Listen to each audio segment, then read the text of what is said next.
Well, I will admit I am bleary-eyed after partying it up at the White House Hanukkah party that happened yesterday. We flew in same day, we flew out same day. So my wife and I did have an excellent time at the White House Hanukkah party. So thank you to the Trump White House for throwing a real shindig. It was really nice. We will get to all of the news momentarily. First, let's talk about something deeply exciting. Your air filters. I know. You're thinking to yourself, what's so exciting about air filters? Well, how about breathing, you idiot? And the fact is that if you want to breathe air that is not going to set you back, it's not going to create health problems for you, and it's not going to blow out your HVAC, well, then you really need to be thinking about getting some new air filters. A costly mistake is running your air conditioning system, your heating system, without replacing those air filters because it could severely destroy your furnace. It could destroy your entire system. FilterBuy.com makes sure that you have the air filters you need. FilterBuy.com is America's leading provider of HVAC filters for homes and small businesses. You can choose from over 600 sizes, including custom options that ship free within 24 hours. And for those of you who like to kick the can down the road, FilterBuy will give you 5% off your order when you subscribe for auto replacement. You'll never forget to change your filters ever again. You'll never have to think about it ever again. This is so much easier than going to the hardware store, having to special order filters. Plus, these work great, and they are indeed made in America. FilterBuy will save you time and money and help you breathe better. That's FilterBuy.com, FilterBuy.com. Tell them that we sent you. FilterBuy.com. Again, let them know that we sent you, and make sure that your air quality is great. This holiday season is getting cold outside. Want to make sure that you can run your furnace without having to worry about breathing in gunk. FilterBuy.com, FilterBuy.com. Go check it out right now. Okay, so the big story of the day is that the Oscars have now decided to dump Kevin Hart, or rather, Kevin Hart decided to dump himself. So Kevin Hart is a comedian and an actor who you've seen in such classic films as the one with Dwayne "The Rock" Johnson and the other one with Dwayne "The Rock" Johnson. He is mainly a sidekick in a lot of these films. He's a funny guy. I like Kevin Hart's work before. I liked his work. But now Kevin Hart, who was picked to host the Oscars, which is the worst gig in Hollywood because there has not yet been a host at the Oscars who is treated well. He was picked to host the Oscars, and he was very excited about it until the social media mob came a-calling. So what did they do? They started filtering through all of his past tweets, because this is what we do now. We go through tweets that are 8 years old to try and destroy people on the eve of their greatest career triumphs. And I guess we feel better about ourselves for doing this. I guess that Americans feel great when we tear people down with tweets that are legitimately a decade old, because now we feel like we've made a step in favor of tolerance. But have you really made a step in favor of tolerance by digging up an old anti-gay tweet by Kevin Hart from 2011 and then destroying his career? Do you think Kevin Hart probably thinks the same things in 2011 that he thinks now? Do you really think that he'd make that joke right now? And by the way, how would you feel if everybody were digging up everything you ever said 10 years ago and using that as an opportunity to destroy your career? Well, that's exactly what happened with Kevin Hart. So here's how it started. On Tuesday, the Motion Picture Academy announced its big-name host for the 2019 Oscar ceremonies. It was going to be comedian Kevin Hart. But then all of these tweets surfaced, and Hart went back and he started deleting all of these past tweets. And then he posted a video statement on Instagram Thursday saying he's not going to get all worked up over the craziness. He said, "Guys, I'm almost 40 years old. If you don't believe that people change, grow, and evolve as they grow older, I don't know what to tell you," which is a rational response to people finding stuff that you disagree with 10 years ago. There's been a lot of talk online recently about people going back and just purging their social media posts, specifically because they don't want to be held to account for stuff that they said 10 years ago and that they now disagree with. The Hollywood Reporter declared the issue a full-blown crisis on Thursday. It is deeply necessary that we destroy the career of somebody who tweeted something 10 years ago because it makes people have bad feelings. We don't want people to have bad feelings, guys. We can't have bad feelings at the Oscars. The Oscars is just, it's so wonderful. It's such a time of warmth. You know, when they yell at Republicans and talk about how religious people are stupid and then give awards to movies that nobody's ever seen on the basis of their intersectionality. They give awards to women having sex with fish, and they give awards to how it is to grow up young and gay and black in the inner city. You know, movies that nobody has ever seen nor anyone will ever see. And then they tell us how they are better people than we are. That's what they really need. They need more of that. What they don't need is comedians who are actually funny. They don't need people who actually make jokes. They need people who are woke. And if we don't have enough people who are woke, then obviously we have failed in our attempts to make the world a better place in Hollywood. And so after all of this was said, it was time for Kevin Hart to go. Kevin Hart had to be thrown out of the room because Kevin Hart made all of these terrible, no good, very bad, unacceptable jokes. There's an article today by a person named Owen Gleiberman, who no one's ever heard of and will never be of any use in life. And I say this because this is what critics do when they are deciding to tear somebody down. Owen Gleiberman writes, I'm not a person who tends to have a censorious attitude towards stand-up comedians. One of their jobs is to give voice to the audacious, the outrageous, the rudely incorrect. Yet, whenever they say yet, after they say, I love comedians. I love how they make jokes, jokes that are transgressive. As every joke is. Like, name your favorite joke. Unless you're talking about, like, dad jokes for your kids. Honestly, everyone's favorite joke transgresses some sort of taboo. Every single person's favorite. That's what makes the joke funny, is the shock effect. It's the incongruity. It's the fact that somebody said something true you're not allowed to say, right? That's why everybody likes comedians that cross lines. But according to this columnist, there are certain lines that cannot be crossed. Owen Gleiberman at Variety.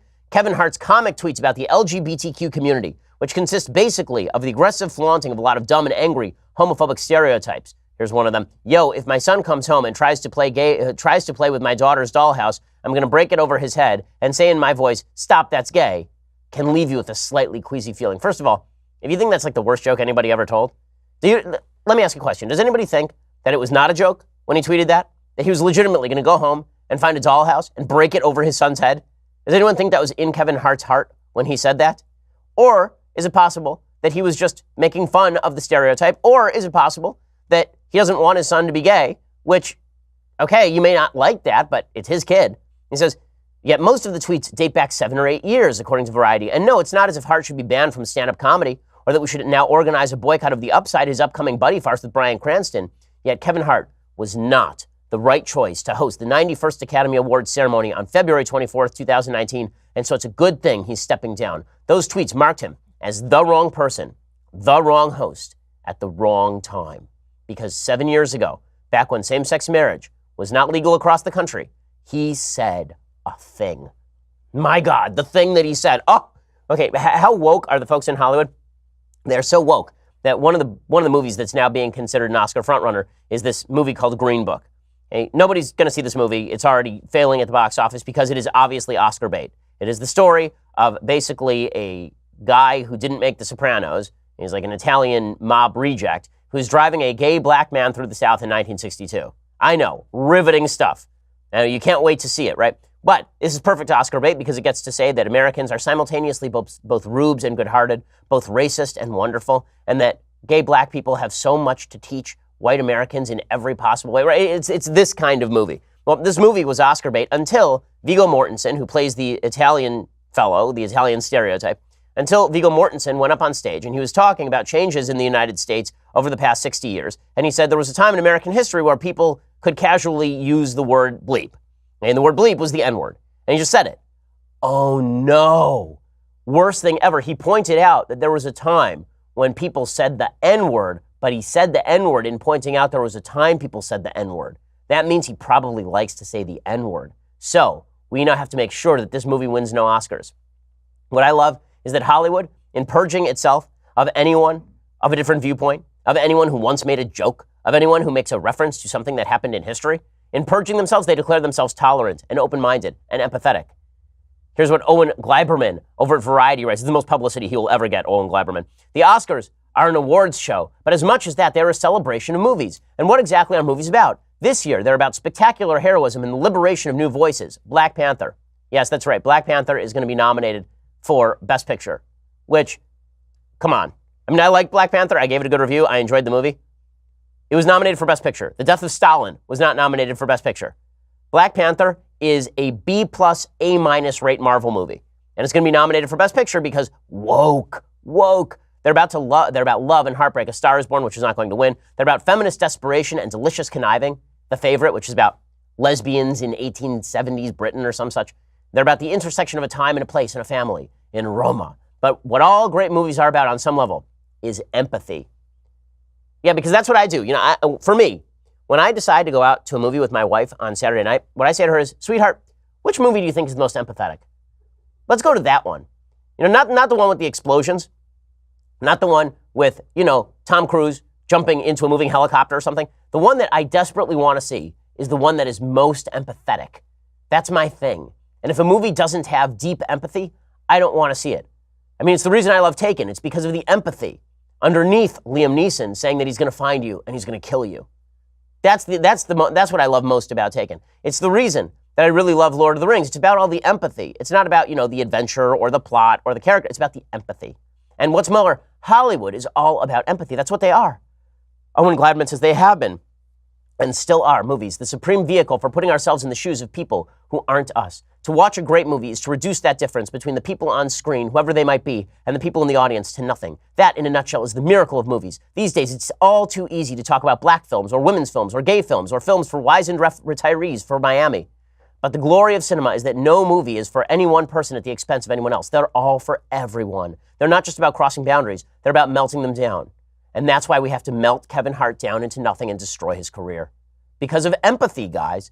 Empathy. It's why Viggo Mortensen can't win an Oscar this year. It's because of empathy. And the folks in Hollywood who are the most intolerant people, except when it comes to apparently first line producers raping people, then they're super tolerant. They're fine with that for like decades. But an old joke by a comedian? No, we cannot do that. The public scrutiny of what the Hollywood Report as the hundreds of problematic past jokes began with one particular bit in 2010, as Yahoo explained Wednesday. In Hart's 2010 comedy special, Seriously Funny, he did a bit that had him saying that his biggest fear was his son growing up and being gay. He said, keep in mind, I'm not homophobic. I have nothing against gay people. Be happy, do what you want. But me, as a heterosexual male, if I can prevent my son from being gay, I will. And then he launched into stories about how his son, then 3, having his first gay moment with a friend and how he needs to nip it in the bud by screaming at him, stop it, that's gay.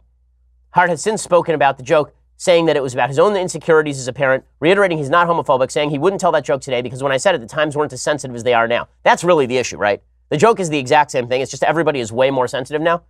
And let's be real about this. What percentage of parents in America would prefer that their child be homosexual with all of the problems that entails, personal, political, and emotional?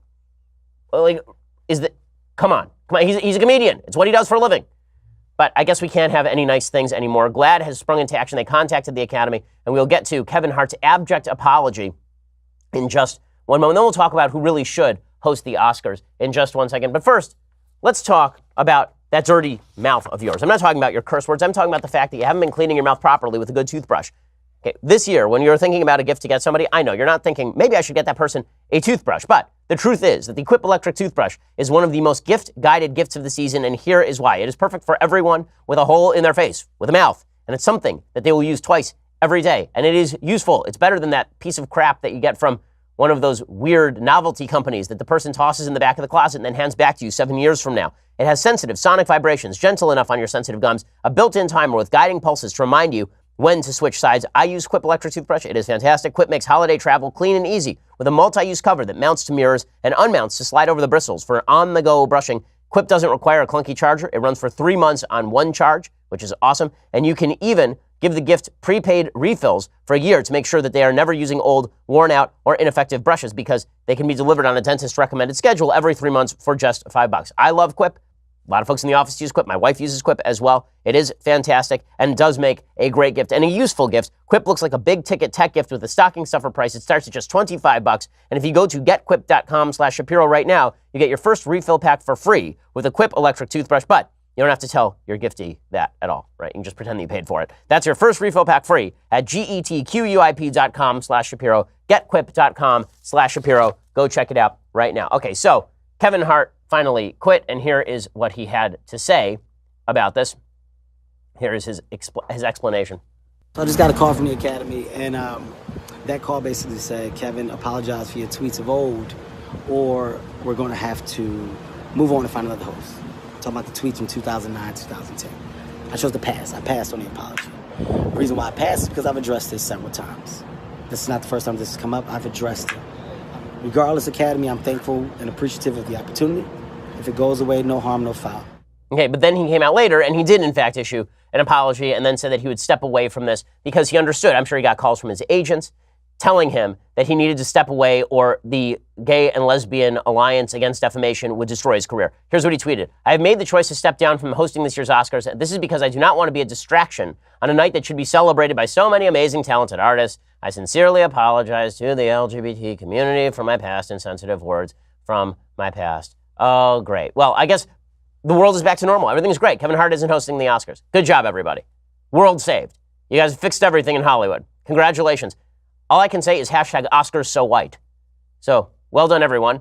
You got the short black man barred from the Oscars because you had to make sure that he did not outrank anybody else on the intersectionality scale. Pretty amazing. Joy Reid, by the way, over at MSNBC still has a job despite nearly identical posts from a nearly identical period. But that's because she is a black woman, not a black man. And as we all know, that ranks her higher on the intersectional pyramid, so she can get away with those old tweets that she claims somebody hacked her and placed into her internet archive, which is an obvious lie. So, Kevin Hart, we bid a fond farewell to you, and we see that you can no longer make a joke in American society 8 years ago. So, who exactly should host the Oscars? Well, let's talk about this thing. I think that perhaps Lena Dunham should host the Oscars. Why? Well, we know she's seriously funny. We know she's funny because the critics keep telling us that Lena Dunham is super funny. Now, Lena Dunham has never really done a funny thing, or, written a funny thing, or said a funny thing, but we know she's funny because the woke critics tell us that she is very funny. And what about this new scandal where it turns out that she lied about one of her close friends, about having evidence that her close friend did not engage in sexual assault? How about the fact that she lied about that? Shouldn't that bar her from the Oscars? No, it shouldn't. Come on. Why should that bar her from the Oscars? Obviously, she was colonized by the patriarchy. Okay, this is literally what she said. She said that this is not her fault. It's not because she's a creep and a bad person. It's because she was colonized by patriarchy. I am not kidding you. She actually said this, that it was the patriarchy that had taken over her brain. Well, now that she's blamed the patriarchy, I guess we can move on, and Lena Dunham should host the Oscars. I have another idea for hosting the Oscars as well, and this person would be Hannah Gadsby. So Hannah Gadsby may, in fact, be the least funny person on planet Earth, and I know I have this running tally of people who are the least funny comedians and the most annoying comedians on planet Earth, and Samantha Bee tops the list. Why not Samantha Bee, by the way? She's super woke. I mean, she called Ivanka Trump a C word. I mean, that's woke as it gets right there. Calling another woman the C word. Why not Samantha Bee? I mean, she's a woman. That's intersectional. Okay, but maybe not Samantha Bee. Maybe Samantha Bee isn't intersectional because she's a straight white woman, so we can't have her. Well, yeah, let's think. Who else could be on? Maybe Trevor Noah. How about Trevor Noah? He's a black guy. We could have him, and he could just replace Kevin Hart. He has a bunch of anti-Semitic tweets in his past, but nobody seems to care about that at all because the Jews are not part of the intersectional coalition. But I think the best pick of all, the one that really sums up where we are comedically and in terms of entertainment and in terms of social media mobbing is Hannah Gadsby. Now, you will recall Hannah Gadsby from such specials as I'm as boring as hell and everyone praises me for it on Netflix. That's not the actual title of her Netflix special, but it should have been. It's a better title than, more accurate, Truth in Advertising. Here's Hannah Gadsby. I want to, if you've never seen Hannah Gadsby's work, consider yourself lucky, but not for long because I'm going to play some of it for you. She was at the Women in Entertainment Summit, and she gave a powerful speech because this is what I want from my comedians. Powerful speeches. We need hard-hitting LGBTQ commentary from the podium at the Oscars in front of 100 million people to reward movies no one has ever seen or will see. That's what we need, Hollywood. That's what we have all been demanding for years. We need more Hannah Gadsby. I want more of this. This, Hannah Gadsby, go. You know why we need to talk about this line between good men and bad men? Because it's only good men who get to draw that line. And guess what? All men believe they are good. Women should be in control of that line, no question. Oh my, the humor? The wit? When I listen to that, I go, but that's just me laughing at her because she makes no sense. But most people who listen to this, they think to themselves, is that a funny person? Like a person with humor? What was funny is when Hannah Gadsby came out with her Netflix special, there were reviews, and the reviews were like, it's not funny at all. It's basically just a screechy lesbian yelling at us for an hour. That's what the review said. But my favorite part of the reviews was like, yeah, so it's basically a motivated, politically oriented lesbian, and I just mentioned her sexuality because she makes this very much part of her monologues, yelling at us for an hour. But maybe the problem is us. Maybe the problem is that humor itself has not been properly analyzed and properly experienced, and that humor itself is targeting and mean. So the real humor, the real comedy lies in there being no comedy at all. It's like modern art. Real art lies in an empty roll of toilet paper pasted to a poster board, just like my daughter would do for a school project. Maybe that's real art. And now they're doing this with comedy. Kevin Hart is not real comedy. Kevin Hart is mean. Kevin Hart is mean because 8 years ago, he joked about how he didn't want his 3-year-old son to be gay. My God. But Hannah Gadsby, that's the new comedy. And I think that we should gear all of our entertainment toward the fulfillment of woke expectations about life. I think that would be the best thing. Won't we all be happier then when nobody laughs ever and we all just sit around glaring at each other? but knowing in our hearts that we're empathetic? When we just sit around destroying each other's career by digging through each other's old tweets, but we know deep in our heart we're doing it out of sympathy for the other? Won't that make America so much better? How the social media mobbing and the motivated social justice warrior left have made this country worse in virtually every possible way. It's on full display with regard to the Oscars. Okay, in just a second, I want to get to this big breaking story from the New York Times that President Trump long ago had illegals working at his golf club. I know it's very, very important. Plus, we're going to get to Democratic complaints about voter fraud in North Carolina. What exactly is happening there? We're going to break that down for you in just 1 second. First, let's talk about your back. So I know your back has been hurting. I know you've been exercising, now you got the back aches, or you've just had back problems for years. Well, one of the ways that you can help get rid of that back pain or alleviate that back pain is the teeter inversion table. It really is fantastic. With the teeter inversion table, you use gravity and your own body weight to decompress your spine and relieve pressure on your discs and surrounding nerves. Decompressing on a teeter inversion table for a few minutes a day, it's a great addition to anybody's daily routine to maintain a healthy spine and an active lifestyle without the pain. My personal trainer is a guy who probably is going to need a neck surgery, and he experiences serious back pain. Well, he's been using the teeter inversion table, and he raves about it to me. I use it as well. Whenever I have back pain from the gym, I go home, I get on that teeter inversion table. It really does stretch you out. It makes you feel a whole hell of a lot better. I've done my homework. This is the best inversion table on the market. Over 3 million people have put their trust in Teeter. They are the best known name in inversion tables since 1981. And right now, they are offering a great deal just for my listeners. For a limited time, you can get the brand new 2019 Teeter Fit Spine inversion table model with bonus accessories and a free pair of gravity boots so you can invert at home or take the boots with you to the gym. Teeter inversion tables have thousands of reviews on Amazon. They are rated at 4.6 stars. And with this deal, you will get $150 off when you go to teeter.com/Ben. You also get free shipping, free returns, a 60-day money-back guarantee. So there is absolutely no risk to you to try it out. Remember, you can only get the new 2019 Teeter Fit Spine inversion table plus a free pair of gravity boots by going right now to teeter.com/Ben. That's teeter.com/Ben. This thing works magic. It really is spectacular. Go check it out right now. Teeter.com/Ben. That's teeter.com/Ben to let them know that we sent you. All right. So the New York Times is firmly convinced that now, again, they have President Trump in the crosshairs. I know, very exciting stuff. How are they going to get him this time? They have a front page story about how there are illegal immigrants who have worked for President Trump's golf course in New Jersey. Really, this is now front page. Like, we rehashed all of this back in 2016, but now we're going to bring up this story again because empathy. So here's Miriam Jordan reporting. During more than 5 years as a housekeeper at the Trump National Golf Club in Bedminster, New Jersey, Victorina Morales has made Donald J. Trump's bed, cleaned his toilet, and dusted his crystal golf trophies. When he visited as president, she was directed to wear a pin in the shape of the American flag adorned with a Secret Service logo. Because of the outstanding support she has provided during Mr. Trump's visits, Ms. Morales in July was given a certificate from the White House Communications Agency inscribed with her name. Quite an achievement for an undocumented immigrant worker. Ms. Morales' journey from cultivating corn in rural Guatemala to fluffing pillows at an exclusive golf resort took her from the southwest border, where she said she crossed illegally in 1999, to the Horace County of New Jersey, where she was hired at the Trump property in 2013 with documents she said were phony. She said she was not the only worker at the club who was in the country illegally. Well, here is the thing. Okay, this woman and another woman named Sandra Diaz, who was undocumented when she worked at Bedminster between 2010 and 2013, they violated federal law. Presumably, they were using a false social security number. The two women said they worked for years as part of a group of housekeeping, maintenance, and landscaping employees at the golf club that included a number of undocumented workers, though they could not say precisely how many. There is no evidence. I love this is buried down in paragraph 5 of this piece. Paragraph 6. There is no evidence that Mr. Trump or the Trump Organization executives knew of their immigration status. But at least 2 supervisors at the club were aware of it, the women said, and took steps to help the workers evade detection and keep their jobs.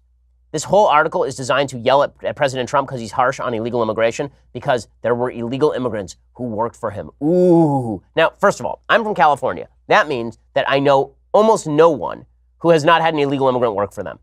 Now, I'm a rarity in California in that I actually ask for evidence of citizenship before I employ somebody. But I think I've told this story before. I remember we were looking for a nanny for our oldest kid.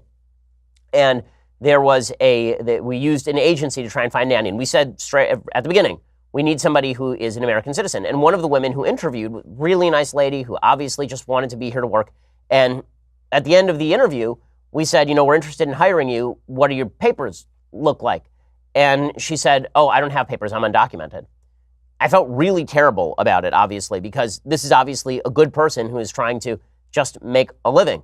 That does not alleviate the problem of breaking the law. And the New York Times writing these long pieces about how Donald J. Trump's golf course without his knowledge have hired illegal immigrants. Well, that means that law enforcement is bad. It's really a ridiculous emotional appeal, especially in a time when, let's be real about this, the people who are preventing all of us from being able to rationally check whether somebody is an illegal immigrant before hiring them, those are the folks of the left. Right? The New York Times can't have it both ways. Either it's bad that Donald J. Trump has illegal immigrants working at his New Jersey golf club, or it's good that he has them working at his golf club. If it is bad that he has them working at his golf club, which presumably is what they're saying, then how can the New York Times be rooting for folks like Nancy Pelosi, who says that under no circumstances will the Democrats fund a border wall? Here is the incoming Speaker of the House. Well done, everybody. Here she is discussing the non-existent border wall.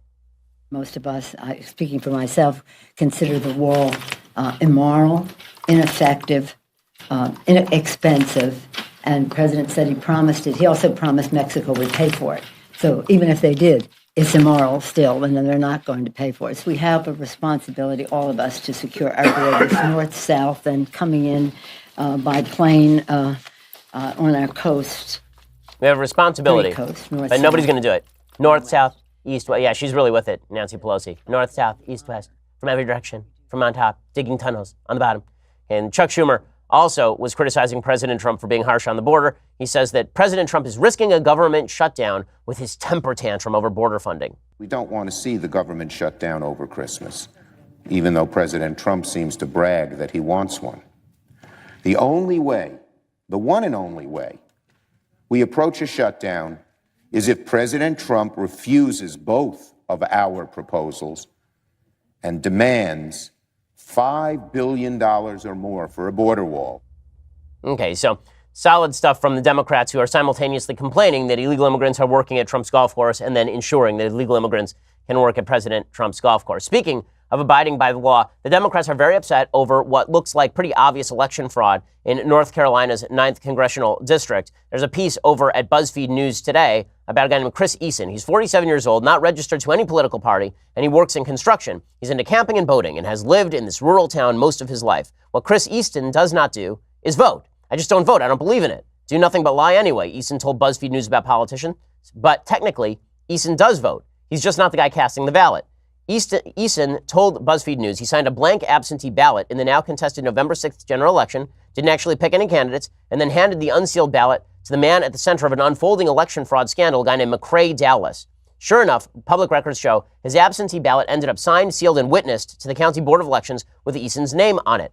That's what I'm telling you. McCrae, or whoever's doing this, they checked them boxes. I didn't, said Eason. I'd take a lie detector test on that. It's unclear if any boxes were actually ticked off. Election officials told BuzzFeed News that if a fully blank ballot were sent in, it would be registered and tabulated as 0 votes. Records show a ballot was registered for Eason in the November 6th race. This information has been forwarded to our investigators, said the State Board of Elections and Ethics Enforcement spokesperson Patrick Gannon. It is becoming pretty clear that there was election manipulation in this particular North Carolina congressional race. CNN reports the Democrat Dan McCready, who got 905 fewer votes than Republican Mark Harris in this 9th district race, has now withdrawn his concession in that race. The State Elections Board has refused to certify the results as it investigates potential misconduct with absentee ballots, making it the last undecided House contest in the country. The board could ultimately order another election. McCready had previously conceded the race to Harris, but withdrew that concession on Thursday. His reversal comes as the State Elections Board, as well as local and state prosecutors, investigate whether Leslie McCrae Dallas, a veteran operative in Bladen County who was hired by a consulting firm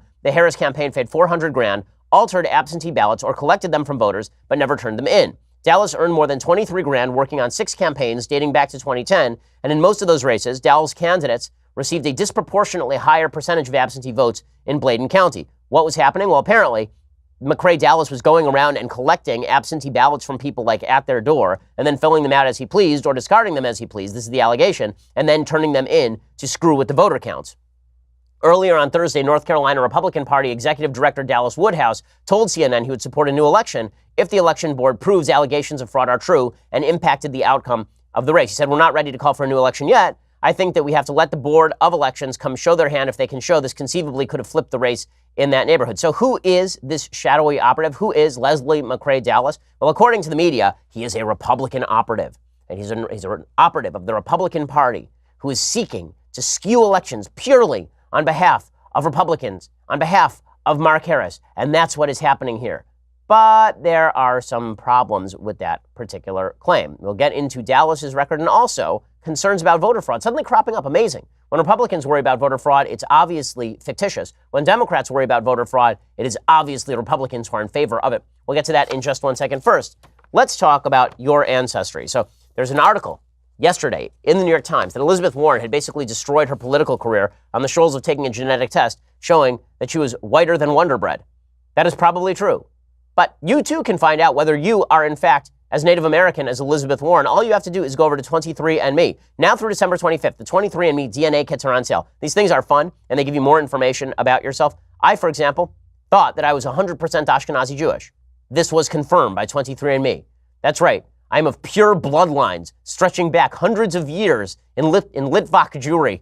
And that's what I found out from 23andMe. Also, it gave me information about my tastes, why it is I don't drink too much coffee, for example. It gave me information about my health. It's really cool. Go check it out right now. The 23andMe DNA kit is the perfect gift for everyone that you love. There's never been a better way to give the gift of genetic discovery to your parents, siblings, aunts, grandparents. It's really a lot of fun. The 23andMe Health and Ancestry Service includes 90-plus personalized genetic reports that offer DNA insights on what makes you unique. You can learn about wellness, muscle composition. Turns out that I have incredible muscle composition. Sleep movement, traits like ability to match musical pitch, which, again, I do have.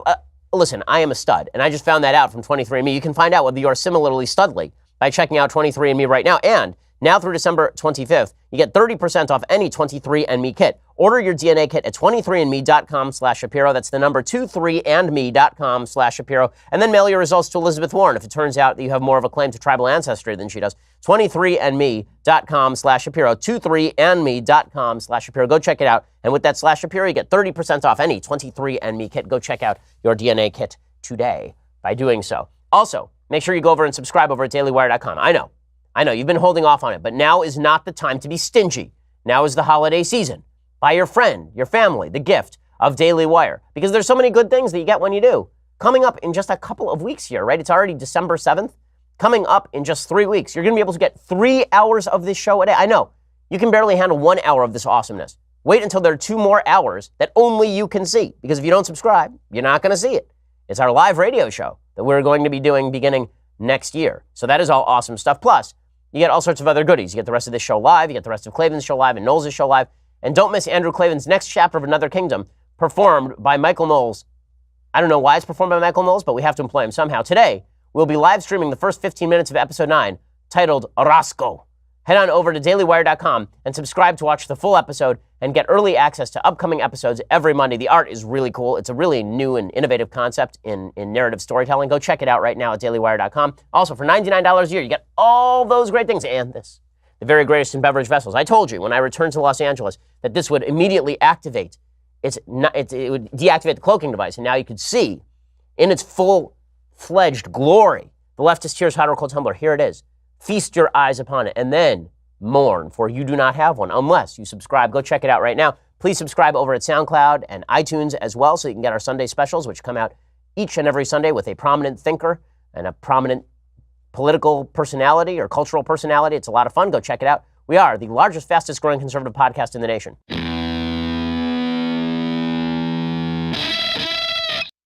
So back to Leslie McCrae Dallas. So the Democrats are claiming that Republicans are engaged in voter fraud in North Carolina. And it looks like one of the operatives was allegedly engaged in voter fraud in North Carolina, which is a serious, serious problem. If so, they should invalidate the election. But there's something that we should pay attention to here. This Leslie McCrae Dallas character, who is now under all sorts of scrutiny in the North Carolina 9th, because it would mean that the Democrats win 41 seats in the House. The worst, by the way, off-year election loss by percentage terms, really since World War II, which is pretty brutal. In any case, Leslie McCrae Dallas has a long history of such activity, with Democrats too.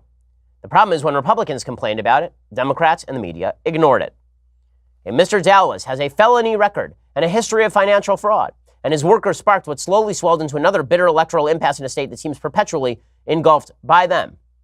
The known claims are concentrated in Bladen County, which has about 33,000 residents, and the neighboring far larger Robeson County. Bladen County, where election officials work in a simple brick and glass building on South Cypress Street, just behind a shopping center with a Dollar General and a furniture store, recorded the state's highest rate of absentee ballot requests. 7.5% of registered voters, compared with less than 3% in most of those other 99 counties. A strikingly large number of those ballots, 40%, were never returned. In Robeson County, 62% were not returned. No other county had a rate higher than 27%. Harris won 61% of submitted absentee ballots in Bladen County.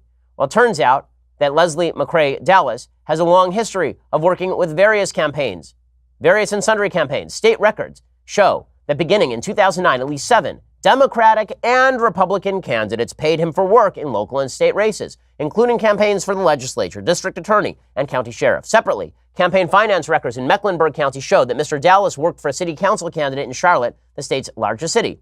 He was just a known figure, said former state representative Ken Waddle, a Democrat who hired Mr. Dallas after receiving a recommendation. To me, it appeared like he just liked politics.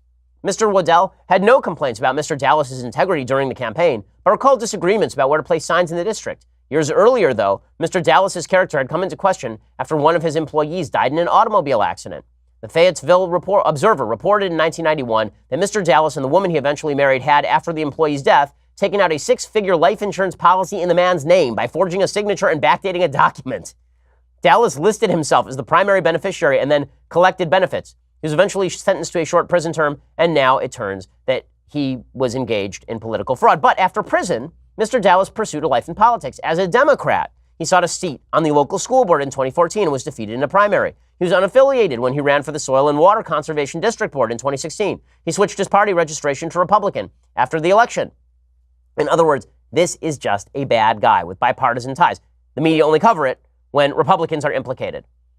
And they're not covering at all the possibility of election fraud in California. There's no evidence of election fraud in California. That's not the question in California. There were 26 races in California. There are 26 seats that went Democrat on the night of the election. There are a bunch of seats in California that were still up for grabs. Every single one of them turned Democratic. This has led a bunch of people in the intelligentsia, folks like Nate Silver, the elections analysts, say, right, because all of the ballots that were counted afterward, all the absentee ballots that came in, those are disproportionately Democratic voters who are voting. Okay, so we shouldn't be suspicious of those at all.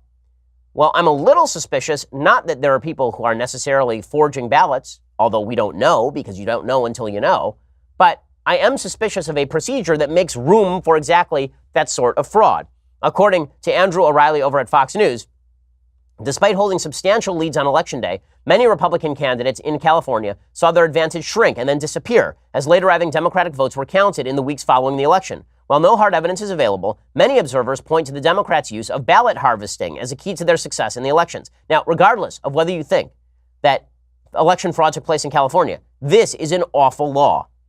Anecdotally, there was a lot of evidence that ballot harvesting was going on, said Neil Kelly, the registrar for votes in Southern California's Orange County. In Orange County, once seen as a Republican stronghold in the state, every House seat went to a Democrat after an unprecedented 250,000 vote-by-mail drop-offs were counted, the San Francisco Chronicle reported. So what is ballot harvesting? Democrats say, oh, that's just everyone voting. But what ballot harvesting suggests that if I have an absentee ballot, it can only be turned in if I mail it myself, or if I give it to a family member to turn in. In California, they changed the law. Now, anyone can turn in anybody else's ballot. So this means that Democratic operatives have been paid to go door to door and pick up people's ballots in order to bring them to the ballot box. Do you think that they're going to be even-handed in how they collect those ballots? Do you think that they are going to collect all the ballots and try to turn them in? Is it about every vote being counted or every Democrat vote being counted? And besides that, why should we believe that partisans would never, ever, ever pick up a ballot that has, for example, an empty slot left in the governor's race and just fill it in? Doesn't this leave room for a bit of fraud? Wouldn't you want nonpartisan election officials, overseeing elections?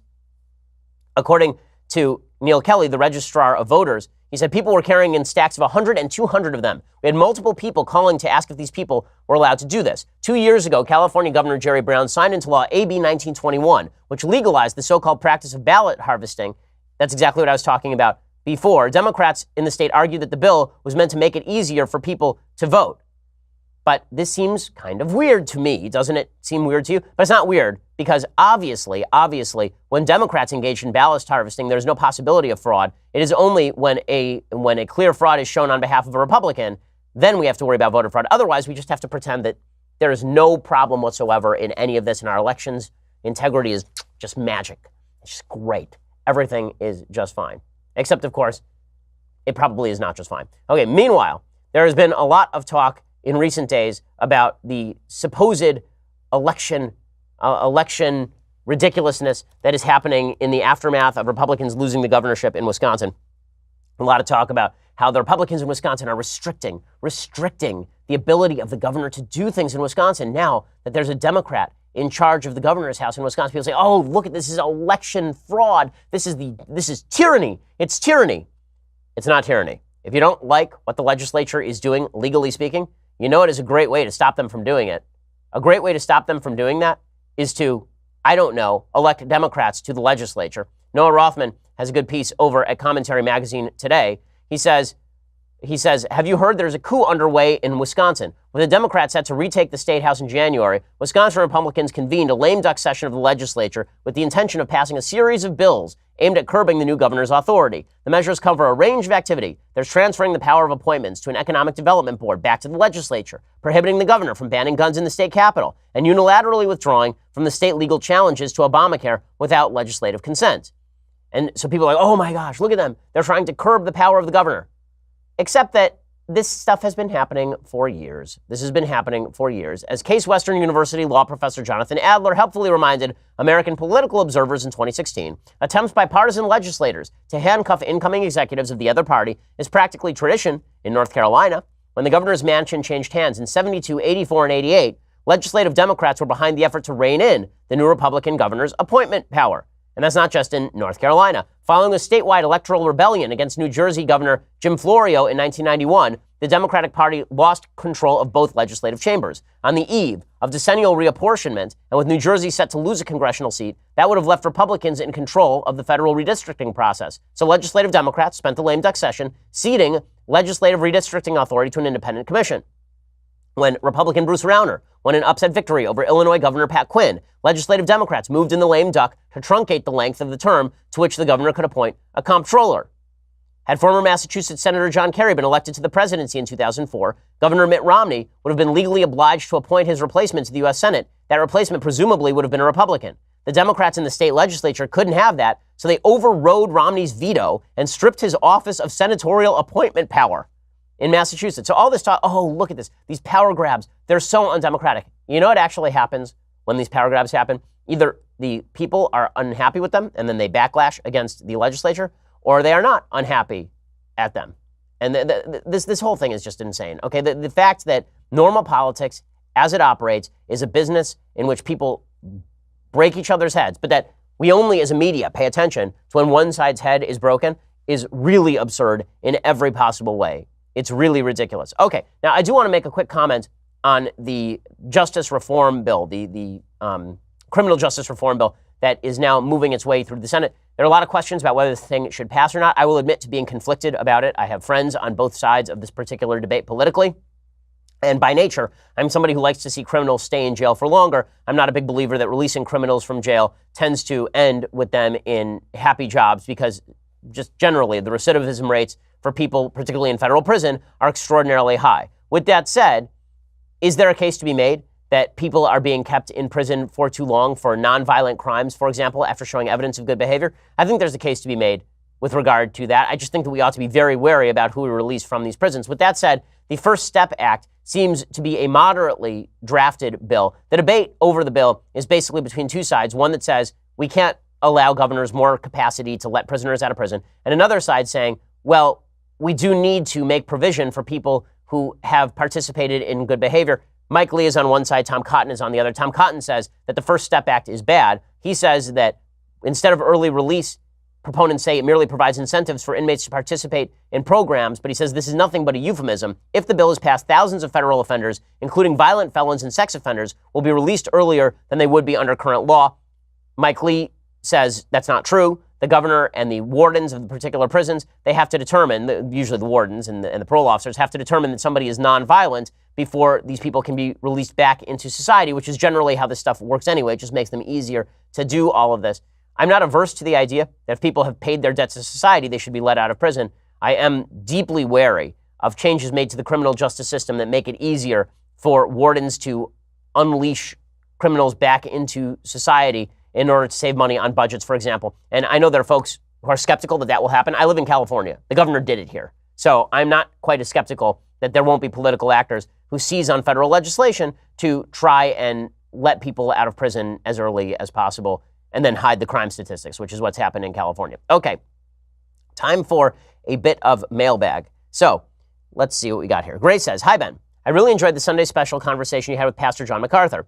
I was wondering if you'd tell us why you decided specifically to have him on. Was it your personal decision to do so, or do you have a team that decides which guests to invite? Also, could you share some of your thoughts about that conversation? How do you think it went? What are the things you wanted to say you didn't? Thank you for all that you do to expand civil conversation, open dialogue. So there are a bunch of folks in the office who are fans of Pastor MacArthur. I honestly had never really engaged with his material, and I was eager to speak with people who were ardent Christians in the lead up to Christmas. It is that time of the year, and so in the past several weeks and in the coming weeks, on the Sunday special, we have had on John MacArthur. We're having on David Limbaugh on this Sunday special. I believe that Bishop Barron is coming in the near future to discuss religion. I love these religious conversations. Also, so I will say that when it comes to the Sunday conversation, the format that I use for the Sunday conversation, the Sunday special, is typically that I am pretty deferential toward the guest. So I don't like to get into debates on specifics very often. I like to keep it at kind of the 30,000-foot level on big ideas because you only have an hour. So if you're asking me, what I would have analyzed differently if I had more time, I certainly would have gotten into an analysis of Isaiah 53 with Pastor MacArthur, because the Jewish analysis of Isaiah 53, which is usually used as the proof text by Christians of Jesus' coming, that in the Jewish view is a bad misread of the Hebrew version of Isaiah 53, which is clearly referencing the corporate Jewish people as an individual. And the way that you know this is that in Isaiah 49, Isaiah does exactly the same thing. So the suffering servant passage that is very often used as the proof text is interpreted very differently by Jews. That was the one area where I wish we had had more time to delve into it, but to do that would have required us to go verse by verse and actually analyze the verses, the way that they are written and what they meant and all of that, and that's pretty abstruse stuff. As far as the overall conversation, I thought it was fascinating. Obviously, there are places of disagreement, but my goal when it comes to discussing religion is very often to allow people to clarify their own views.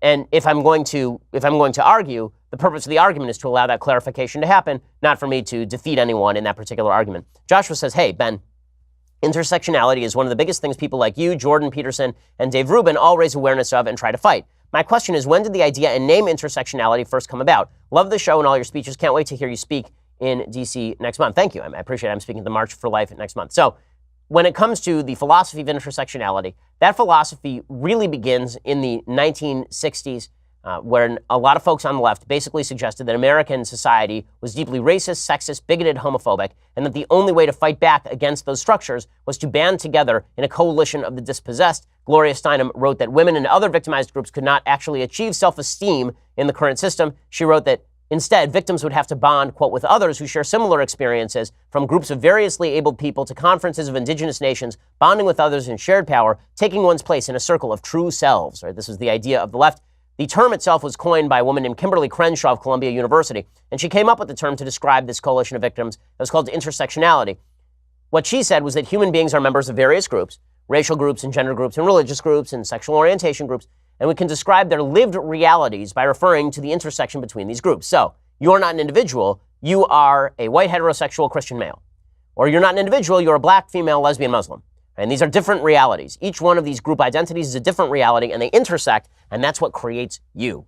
And so we can then, on the basis of that, determine how victimized you have been in American society. Crenshaw herself acknowledged that the idea was to bully people who were not members of the intersectional groups, to force them to check their privilege. She explains, quote, acknowledging privilege is hard, particularly for those who also experience discrimination and exclusion, but they must acknowledge such privilege or be accused of complicity in institutional racism. So that's where it comes from. That's the background of intersectionality. It is an evil ideology that divides people by group and deliberately does so in order to tear down the supposed hierarchy, keeping victims in place.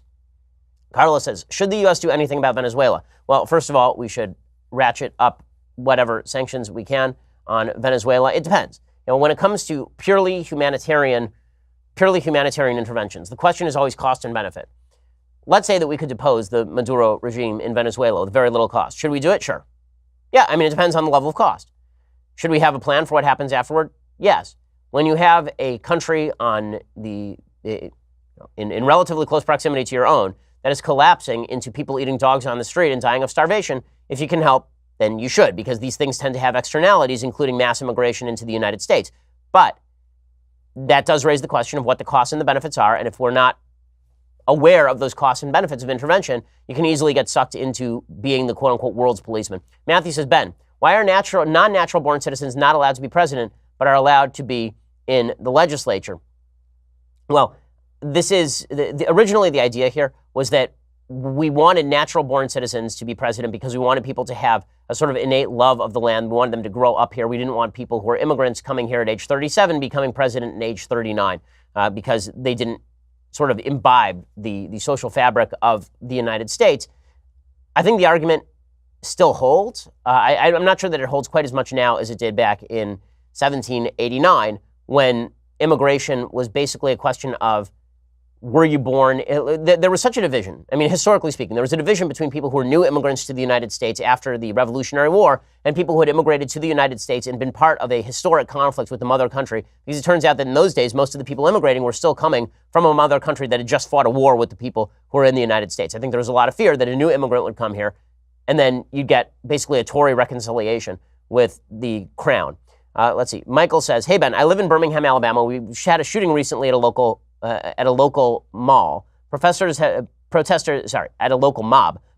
have been shutting down roads and businesses for the past week because of it. They're also contacting the employers of people who criticize them online and getting them fired. Do you think this mob rule threat has an end in the near future? Is there anything we can do on the ground to stop this fascistic threat? Thanks for taking my question. I think that the social media mobbing is not going to stop anytime in the near future. That would require people to go weapons down, and I don't think that's going to happen. I think people have too much of an incentive to destroy each other. They get virtue points, all their friends pat them on the back, and they figure we'll never come around and eat them. It will. It will. Jordan says, Ben, do you play fantasy football? I do not. I wish that I had the time to do so. I used to play fantasy baseball, but I don't really have the time, unfortunately. Nathan says, hi, Ben. Love the show. Christians have the book of Revelations, but what is the Jewish viewpoint on end times, the end of the world? So there's a lot of, just like everything else in Judaism, a lot of argument over what happens in the end times. I tend to hold by the Maimonidean perspective that in the end times, basically a political revolution will take place in which the Jewish state is recognized, in which peace becomes the natural state of the world to a certain extent, in which the Jews are left alone and respected, in which monotheism becomes the dominant way of life, and that nothing else will really change. Right? That's Maimonides' view. There are other views that suggest that miracles will take place and that things will change radically, and that in the end, the more Kabbalistic view is that human beings will, there's sort of a spiritual end of the world in which human beings reunite with God in a spiritual way, and that's sort of the end of the physical world, but that one is way down the line. Okay, one more question. Let's see. Well, here's a, okay, so I'll do two more in distinction to what my producers want me to do. So John says, in a recent episode, you said you believe Jimmy Carter's an execrable human being. Why do you believe that? I believe he's an execrable human being because he travels over to the Middle East, hangs out with terrorist groups, and blames the Jews for their own existence. That's why I think he's an execrable human being, even though there are certain parts of his record that are wonderful, like helping homeless people and Habitat for Humanity. I think that he is self-absorbed. I think he is terrorist-friendly. And I think that his perspective on politics is infused with a deep-seated level of anti-Semitism. Lee says, Dear Ben, last semester I took a course in body image detailing the problems with beauty, sexualization, and ideal appearance in American and Western culture. Predictably, it promoted body positivity, disowned white privilege beauty, and somehow insinuated in our material that the rise of the late 80s and 90s strict beauty trends stemmed from conservatism, of course. I personally believe that trends of promoting body positivity, specifically plus sizes and above, are doing more harm than good. Same time, I think our culture is becoming more and more sexualized by the year. I'm curious to know what your thoughts are on the matter. Where do you think beauty and sexual promotion in advertising and media should be more restrained, since some still need to rely on models to promote swimwear, lingerie, and other consumer products? Thanks. Okay, so first of all, I have serious doubts that Western standards of beauty are simply a result of a bunch of men getting together in a room and voting on what's hot. I don't think that's how this works. I think that biology dictates what men are into, and maybe it changes based on the area of the world in which you are, that the sort of correlation between the health of a woman and her weight, for example, differs by culture. That it used to be that in a lot of older cultures, if a woman was slightly overweight, if she was slightly zoftig, this was an indicator of more health than if she was really rail thin, because maybe she had tuberculosis or something. But those are social cues to a certain extent, and those are biological cues to a certain extent. The idea that men have ever been into what we would consider unattractive women is not true. Okay? It's just not a thing. And the idea that all beauty standards are simply social byproducts is not true either. As far as the question of promoting body positivity, listen, I think that people should feel positive about their body to the extent that their body does what it needs them to do. Meaning, are they healthy? Are they attractive enough to attract a mate? Are they going to live a long time? Can they function? That's what we should really be worried about. And that's what I'm going to teach my daughter. And that's what my sisters believe also, is that you want to be beautiful for your spouse because you don't want your spouse to be unhappy with how you look. But really what weight is about, for example, is health more than simply beauty standards, because as we all get older, we all get less beautiful. With that said, the idea that everyone is equally healthy at 200 pounds is just absurd. And that part is just silly. Okay, time for a couple of things that I like and then a couple of things that I hate, and then we'll leave. So, things that I like, since it is Hanukkah, we would be remiss if we didn't play a little bit of Hanukkah music. The most famous Hanukkah song is a song called Ma'oz Tzur. It is also known by people who are not Jewish as Rock of Ages. Here's a little bit of the audio of the Israeli Philharmonic playing Ma'oz Tzur Yeshuati, Rock of Ages. Hear my prayer. Here it is.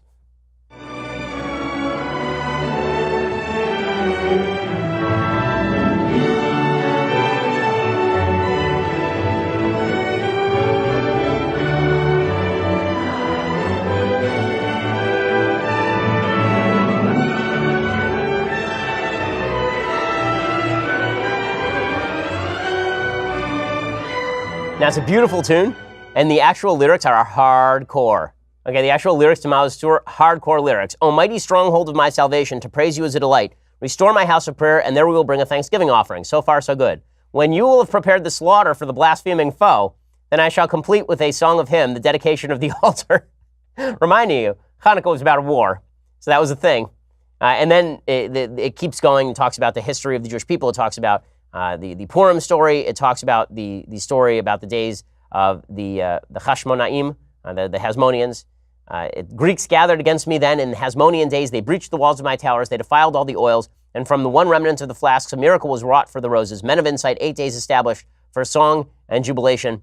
Bear your holy arm and hasten the end for salvation. Avenge the vengeance of your servant's blood from the wicked nation. For the triumph is too long delayed for us, and there is no end to days of evil. Repel the red one in the nethermost shadow. That'd be Esau, which would be the Roman Empire and the Greek Empire. In the nethermost shadow, and establish for us the 7 shepherds.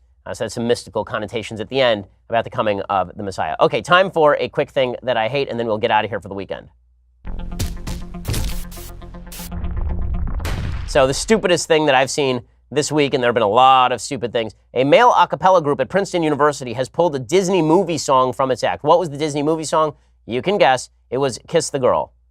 Okay, here's the story according to the Associated Press. The Princeton Tiger Tones have performed Kiss the Girl, a song from The Little Mermaid, for years. During performances at the Ivy League school, a female audience member would be brought on stage to decide whether or not a man from the crowd could kiss her. Noah Wolstein, who wrote the column, claimed there's a woman who wrote a column saying that it promoted toxic masculinity. She claimed the song's message is misogynistic and that too many women have been pulled on stage for unwanted encounters. I have seen a queer student brought on stage to have uncomfortably pushed away her forced male companion. I've heard of unwilling girls being subjected to their first kisses. I have watched mothers who have come to see their child's performance be pulled up to the stage only to have tension generated between them and the kid they came to support. Okay, the whole point is that you can say no, and I'm sure it's probably pretty funny if you go to a performance and they're singing Kiss the Girl and the girl's like, no. I'm sure that's actually part of the humor of this. Lighten up. Lighten up. My goodness. I mean, do people really have time to be this miserable all the time? To like spend oh my God, somebody did a performance of a song from a children's movie from 1989. No. And by the way, people who are like, oh, look, well, it was sexist in the movie as well. No, it wasn't sexist. Ariel was in love with Eric. She was pursuing him, right? She was pursuing him, and she didn't have a voice. She couldn't say no. And what I do like about the song Kiss the Girl is that it is actually a good description of how it is to kiss a girl. I know that the left thinks the way that you kiss a girl is that you actually take out a signed contract with a notary, like a public notary with a fingerprint, and then you get fingerprinted and notarized, the consent form, and then you can kiss the girl, but only to the extent that she has indicated on the form 363, right? So will there be open mouthing or no open mouthing, right? They have to check a box.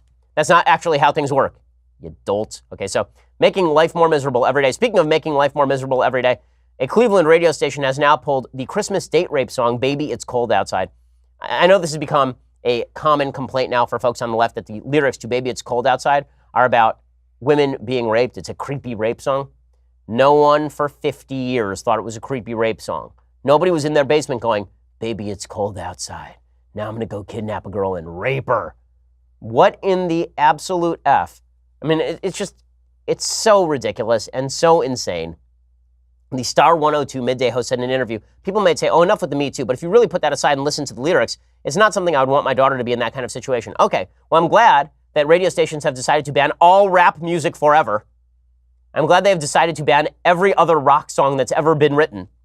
I'm glad that they have decided that they are now going to deconstruct the culture with me, uncover the messages, and then ban all the songs. At least when I deconstruct the culture, it's to make you aware of what people are saying in their songs. It's not to just destroy the songs wholesale. It's amazing how the left has become censorious, much more censorious than the right has been any time in the recent past. Just incredible stuff. Okay, well, we will be back here on Monday to break down all the latest developments. I hope you have a wonderful weekend. I'm Ben Shapiro. This is The Ben Shapiro Show.